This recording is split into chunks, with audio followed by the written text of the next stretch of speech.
नमस्कार मित्रांनो, अनकट मराठीच्या यूट्यूब चॅनलमध्ये तुमच्या सगळ्यांचं मनापासून स्वागत। महाराष्ट्रातील लोकसभा निवडणुका पार पडल्यात आणि देशभरातील सर्वच टप्पे आता संपण्याच्या मार्गावर आहेत।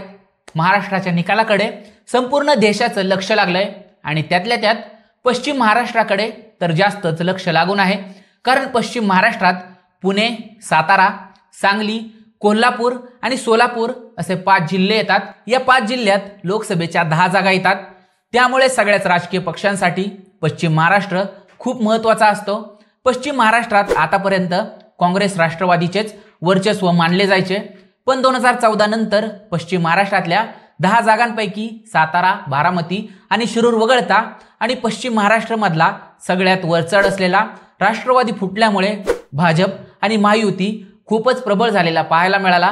पश्चिम महाराष्ट्रात ठाकरे गट आणि भाजप वगळता सगळेच राजकीय पक्ष एकमेकांच्या विरोधात लढत आहेत।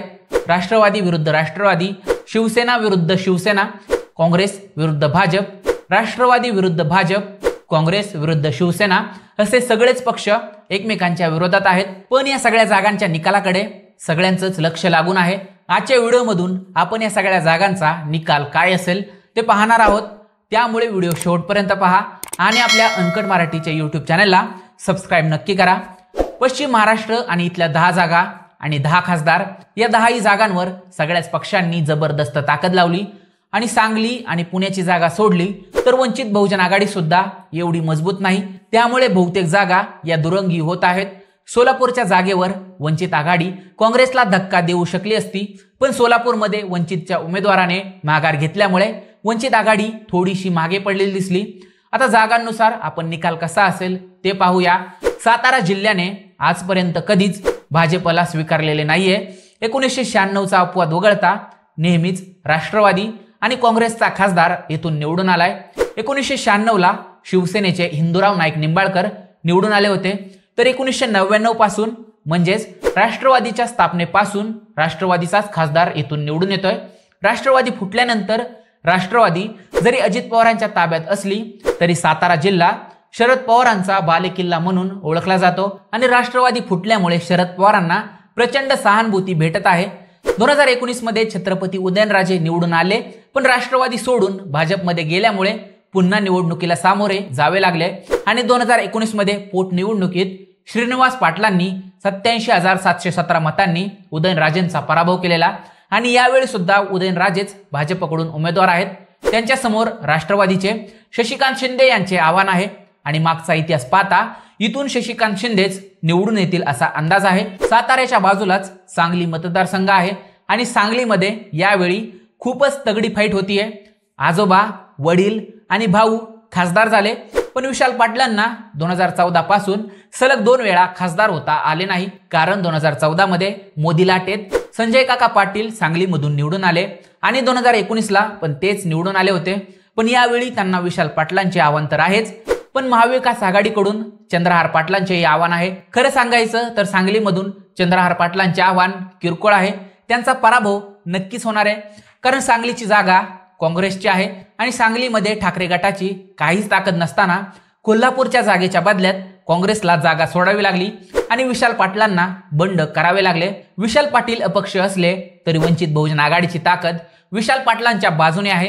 2019ला वंचितमुळेच विशाल पाटलांना खासदारकीपासून दूर राहावे लागले होते। 2019 मध्ये वंचितकडून उभे असलेल्या गोपीचंद पडळकर यांनी जवळपास 3 लाखांहून अधिक मते घेतली होती, तर विशाल पाटील स्वाभिमानी पक्षाकडून उभे असले तरी 3.5 लाख मते घेतली होती आणि यावेळी सांगली काँग्रेसकडून विशाल पाटलांनाच साथ भेटेल असं उघड आहे।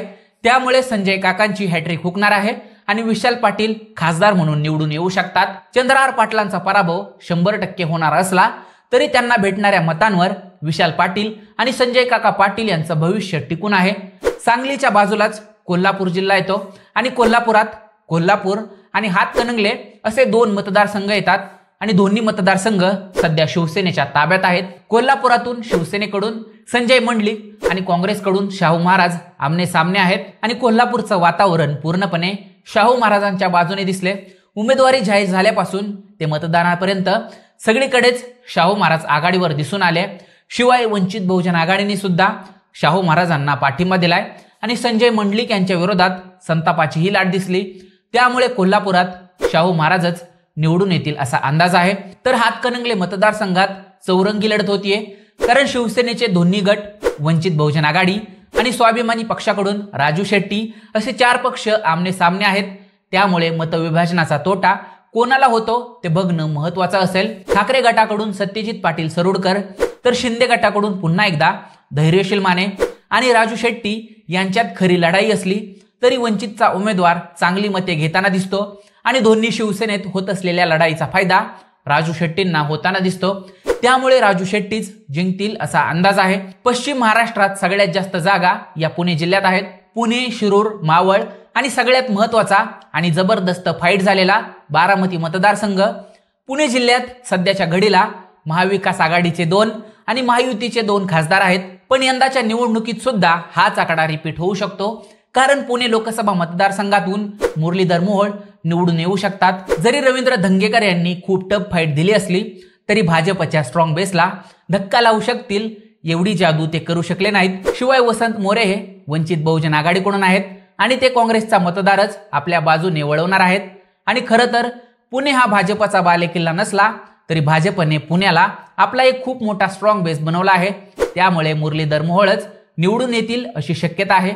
मावळमध्ये सुद्धा दोन्ही शिवसेनेतच लढाई असली तरी शिंदे गटाकडून असलेल्या श्रीरंग बारणे यांच्या गडाला धक्का द्यायला ठाकरे गटाचे संजोग वगैरे कुठेतरी कमी पडताना दिसले। उद्धव ठाकरेंना सहानुभूती असली तरी अजित पवार आणि भाजपची खूप मोठी ताकद बारणेंच्या पाठीशी आहे, त्यामुळे बारणेच निवडून येतील असं वातावरण आहे। मावळ आणि शिरूर जवळजवळ असलं तरी अजित पवारांची जितकी ताकद बारणेंच्या बाजूने लागताना दिसते तेवढी शिरूरमध्ये आढळराव पाटलांच्या मागे दिसत नाही आणि शिरूरमध्ये आणि बारामतीमध्ये शरद पवारांना या सगळ्या निवडणूक प्रक्रियांमध्ये खूप सहानुभूती भेटताना दिसली। शिवाय अमोल कोल्हेंची स्वतःची अशी ताकद शिरूरमध्ये दिसून आली, त्यामुळे शिरूरमधून अमोल कोल्हेच निवडून येऊ शकतात। पुणे जिल्ह्यातीलच नाही तर संपूर्ण देशाचं लक्ष सध्या बारामती लोकसभा मतदारसंघाकडे आहे, कारण बारामतीत पहिल्यांदाच पवार विरुद्ध पवार निवडणूक होतीये। जरी सुळे विरुद्ध पवार अशी लढाई होत असली तरी सुप्रिया सुळे शरद पवारांच्या आणि सुनेत्रा पवार अजित पवारांच्या नावावर लढत आहेत। सुप्रिया सुळेंना ही निवडणूक सगळ्यात जास्त जड गेलेली दिसली, कारण अजित पवारांकडे हर्षवर्धन पाटील, दत्तात्रय भरणे, विजय शिवतारे, भीमराव तापकीर, राहुल कुल या सगळ्या आजी माजी आमदारांची ताकद दिसून आली, तरी प्रत्यक्षात या नेत्यांनी मनापासून ताकद लावली का हाही प्रश्न तयार झालेला। सुप्रिया सुळेंना बारामती, भोर आणि पुरंदर या विधानसभा मतदारसंघातून मोठी लीड मिळाल्याचं दिसून आलं आणि शिवाय पहिल्यांदाच खडकवासल्याचा मतदार आपल्या बाजूने खेचला अशी चर्चा आहे।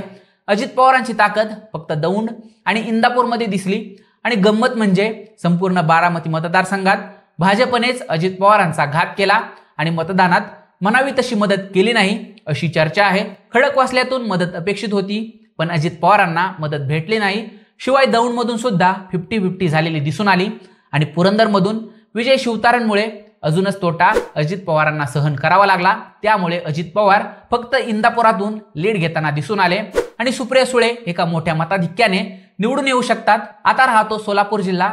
सोलापुरातील दोन्ही जागा म्हणजे सोलापूर आणि म्हाडा या दोन्ही जागा भाजपच्या ताब्यात होत्या, त्यामधली सोलापूरची जागा भाजप परत मिळवताना दिसतो, पण म्हाड्यात भाजपच्या उमेदवाराला शरद पवारांनी चांगलंच पाणी पाजल्याचं दिसून आलं।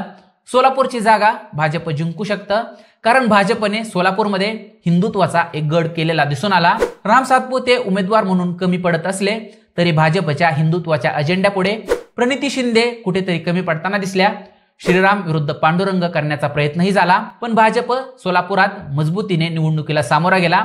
शिवाय वंचितच्या उमेदवाराने माघार घेतली असली तरी वंचितने अपक्ष उमेदवाराला पाठिंबा दिल्यामुळे निवडणुकीत वंचितचा प्रभाव नक्कीच आहे, त्यामुळे सोलापुरातून राम सातपुते जिंकतील, पण माढ्यात धैर्यशील मोहिते पाटील, रणजित नाईक निंबाळकर यांना नक्कीच धक्का देतील, कारण पूर्ण प्रचारात त्यांचाच वरचष्मा दिसून आला। शिवाय शरद पवारांना प्रचंड सहानुभूती मिळतीये, कारण 2009ला शरद पवार माढ्यातूनच निवडून आले होते, त्यामुळे रणजित नाईक निंबाळकर यांना ही निवडणूक खूपच जड गेली आणि माढ्यातून धैर्यशील मोहिते पाटील निवडून येतील असा अंदाज आहे। हा झाला पश्चिम महाराष्ट्रातील 10 जागांचा अंदाज। महायुती इथून हातकणंगले, कोल्हापूर आणि माढा अशा 3 जागा गमावणार आहे, तर महाविकास आघाडीमधून राष्ट्रवादीला 4 जागा, तर काँग्रेसला 1 जागा, तर भाजपला 2 जागा आणि शिंदे गटाला केवळ 1 जागा इथून भेटू शकते। तर विशाल पाटील अपक्ष निवडून येऊ शकतात। तर स्वाभिमानीचे राजू शेट्टी निवडून येतील। ठाकरे गट मात्र पश्चिम महाराष्ट्रातून मोकळ्या हाताने परत जाणार आहे। पूर्ण निष्पक्ष राहून या 10 जागांचा अंदाज लावलेला आहे। त्यामुळे शिरूर आणि सांगली सोडून या सगळ्या जागांचा निकाल अगदी सारखाच असेल। तुम्हाला या जागांवर कोण खासदार म्हणून निवडून येऊ शकेल असं वाटतं ते आम्हाला कमेंट करून नक्की सांगा। आणि व्हिडिओ आवडला असेल तर व्हिडिओ लाईक करून शेअर नक्की करा आणि आपल्या अनकट मराठीच्या YouTube चॅनलला सबस्क्राइब करायला विसरू नका। आपण पुन्हा भेटू अशाच एका व्हिडिओमध्ये। तोपर्यंत धन्यवाद। आपण पाहत राहा अनकट मराठी।